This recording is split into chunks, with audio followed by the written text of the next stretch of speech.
서울 관악구 신림동에서 대낮에 흉기난동을 벌여 한 명을 숨지게 한 혐의로 구속심사대에 오른 조모 씨.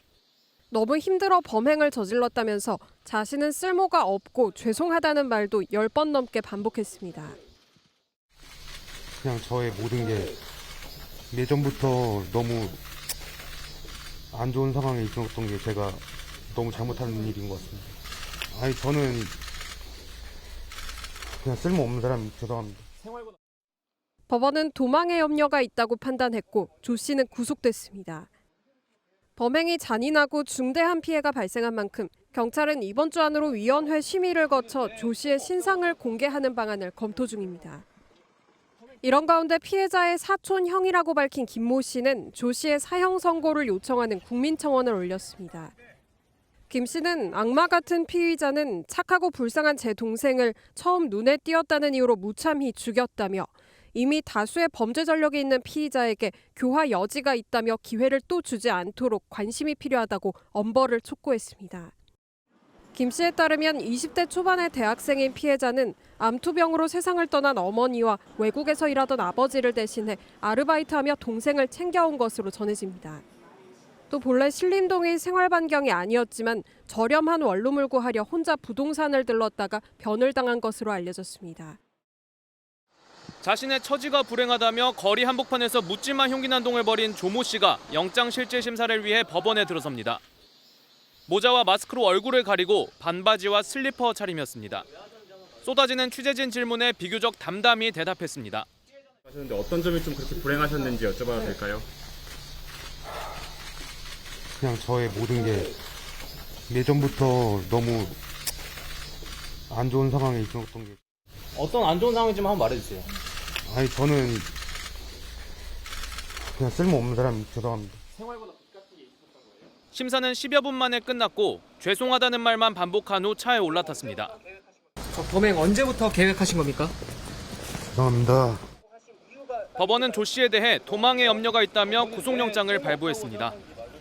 조 씨는 지난 21일 오후 서울 관악구 신림동을 배회하며 일면식도 없는 남성들에게 흉기를 휘둘러 20대 1명을 살해하고 3명을 다치게 한 혐의를 받습니다. 한편 경찰은 당시 범행 영상이 무분별하게 유포되고 있다며 영상을 반복 게시 및 전달하는 행위들에 대해 수사에 착수하겠다고 밝혔습니다.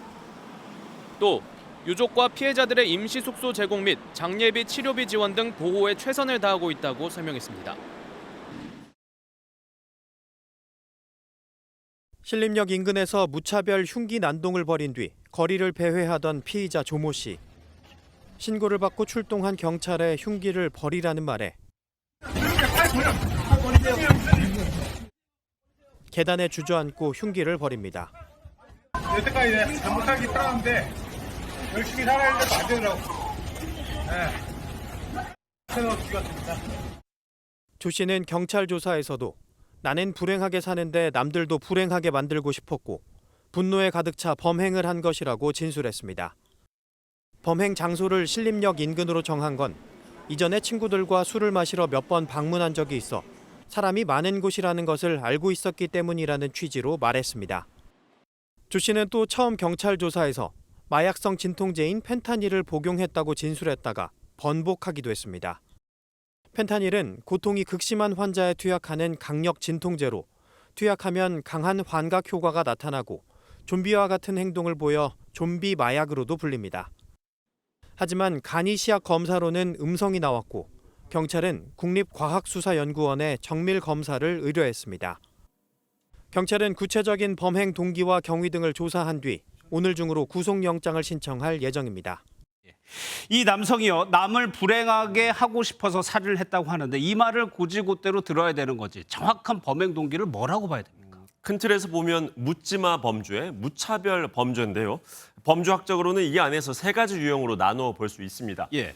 약물 복용에 따른 범죄, 그리고 환상 또는 환청에 따른 범죄, 마지막으로 현실 불만형 범죄 이렇습니다. 이번 신림 살인 사건은 이 중에서 현실 불만형 범죄에 가까워 보입니다. 피의자 진술이 남을 불행하게 하고 싶다라고 했다는데 10여 년 전에 있었던 신정동 묻지마 살인 사건을 연상케도 합니다. 당시 피의자는 놀이터에 앉아 있는데 맞은편에서 가족들의 웃음소리가 들려서 순간 화가 치밀어 올랐다고 범행 동기를 밝힌 바 있는데요.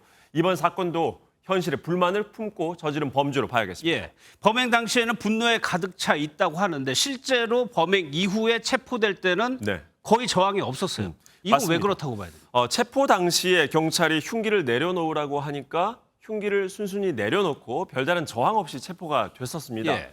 피의자가 체포될 때 한 말을 들어보면요. 열심히 살았는데도 안 되더라 이런 말이 있습니다. 세상으로부터 받은 좌절감과 거부감이 살인으로 이어진 건데요. 범죄 심리학자들에 따르면 범죄 행위를 한 후에는 충분히 사회에 대해 응징을 했다라고 생각을 하고 체포될 땐 자포자기 상태였을 것이라고 분석을 합니다. 예. 문제는 이런 식의 무차별 범죄가 모방 범죄로 이어질 가능성이 있는데 이 부분 우려되는 부분입니다. 그렇죠. 예. 이번 범죄 또 하나의 특징이요. 대개 신체적으로 약자인 여성을 대개 공격을 하는 범죄가 많았는데 이번에는 남성만 공격을 했어요. 이건 또 어떤 이유가 있나요? 맞습니다. 실제로 남성들만 노렸는지 이 부분에 대해서는 경찰에서 추가 조사를 통해서 밝혀내야지 확인이 될 수 있는 부분입니다. CCTV 영상을 보면요. 남녀 커플을 지나치고 나서 바로 뒤돌아서서 남성을 공격하는 장면도 나오는데요. 이 장면을 놓고 보면 남성을 노렸다라고도 볼 수 있습니다. 하지만 마치 미국의 총기 난사 사건처럼 자신이 마주치는 행인들을 단순히 순차적으로 무차별적으로 공격했을 가능성도 있습니다. 예, 성 기자, 지금으로서는 묻지마 범죄로 봐야 될 것 같은데 최근에 좀 빈번하게 일어나는 것 같아요. 네, 맞습니다. 과외 앱을 통해서 알게 된 또래를 살해했던 정유정 사건 기억하실 겁니다. 예. 불과 2달 전 일이거든요. 같은 주거단지에서 무차별 폭행을 하는 사건들도 잇따라 일어나고 있고요. 정유정 같은 경우는 평소에 살인 충동을 느껴 범행을 해보고 싶었다라고 말하는 등 이번 신림 살인 사건처럼 분노성 범죄였습니다. 양극화, 그러니까 생활의 격차가 더 커지고 사회적 취약층에 있는 사람들의 좌절감이 더욱 커지면서 이런 분노성 범죄 또한 늘고 있다고 봐야겠습니다. 모든 탓은 외부로 귀인하게 되는 내부 귀인이 되는 것이고 이 상대방 피해자는 단순한 물건에 불과하게 됩니다. 바꿔 얘기하면 무차별적인 공격 행위가 가능하게 되는 것이죠. 또 하나 우려되는 부분이요. 지금 잔인한 살해 장면이 SNS나 인터넷에 그대로 지금 돌아다니고 있다는 점이거든요. 네, 맞습니다. 그 살해 장면이 담긴 동영상 온라인상에서 아무런 제재 없이 무분별하게 유포가 되고 있습니다. 영상을 본 분들은 충격을 감추지 못할 정도로 잔인한 장면들이 담겨 있는데요. 전문가들은 무분별하게 퍼지는 영상을 심약자나 미성년자가 보면 트라우마가 더 심하게 올 수 있는 만큼 주변에 공유하는 일을 삼가야 한다고 지적을 합니다. 현행법상으로는 성범죄의 경우 동영상 유포가 처벌이 되는데 잔혹한 영상을 유포했을 때 처벌 수위가 그다지 높지 않다는 점이 악용되고 있는 건데요. 특히 청소년에게 매우 악영향을 줄 수 있는 만큼 범죄 영상을 유포해서는 안 되겠습니다. 그렇죠. 신림동 칼부림이 발생한 장소 인근에 시민들이 모여 있고 꽃들이 가지런히 놓여 있습니다. 안타깝게 숨진 20대 피해자를 추모하려는 시민들의 발길이 이어진 겁니다. 다음 날 무더운 날씨지만 시민들의 추모 행렬은 계속됐습니다. 휴가를 나온 군인, 신림동에 살고 있는 시민도 현장을 찾았습니다. 집 근처라서 제가 자주 출퇴근을 지하철역에서 다니던 길이기도 하고 마음은 매우 안타깝고 착잡합니다. 묻지마 살인 같은 이런 범죄들이 빨리 없어졌으면 좋겠고. 많은 시민들이 피해자를 추모하기 위해 사건 장소 인근에 이처럼 꽃과 추모글을 남겨두었습니다. 고인의 명복을 비는 추모글에는 가해자를 엄중히 처벌해달라는 글귀도 보입니다. 범행이 벌어진 골목의 상인들도 놀란 가슴을 쓸어내리고 애도의 마음을 전했습니다. 나보고 오늘은 자꾸 잊으라고 하더라고요. 막 사람이 찔찔찔고 이러니까 마음이 안 좋고 심리가 안 좋지. 누구나 피해자가 될 수 있었던 충격적인 범죄에 놀란 시민들이 내일처럼 안타까워하면서 추모 행렬은 당분간 이어질 것으로 보입니다. 주황색 옷을 입은 남성이 골목을 지나가다 검은색 옷을 입은 남성에게 흉기로 습격을 당합니다. 가해 남성은 앞으로 넘어지고 다시 뛰어가더니 또 다른 남성을 습격합니다.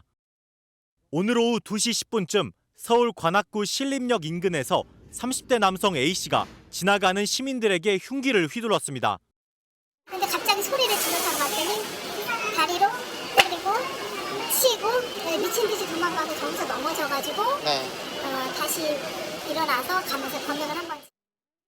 이곳에서 처음 범행을 저지른 남성은 이 골목을 따라 약 200m를 움직이며 흉기를 휘둘렀습니다. A씨의 흉기 난동은 신림역 4번 출구부터 총 4차례에 걸쳐 발생했습니다. 범행 약 10분 뒤 A씨는 인근 건물에서 경찰에 현행범 체포됐습니다. 흉기에 찔린 피해자 4명 중 20대 남성 1명이 사망하고 3명이 병원으로 이송됐습니다. 부상자 중 30대 남성 1명도 현재 위독한 상태로 파악됐습니다. 경찰 조사 결과 A씨는 과거 폭행 등 범죄 전력이 3차례 있었고 소년부로 송치된 수사 경력 자료도 14건에 달한 것으로 확인됐습니다. 사실상 묻지마 범죄 가능성이 커진 가운데 경찰은 현장 감식 등을 토대로 정확한 사건 경위를 파악하고 A씨에 대한 구속영장을 신청할 계획입니다.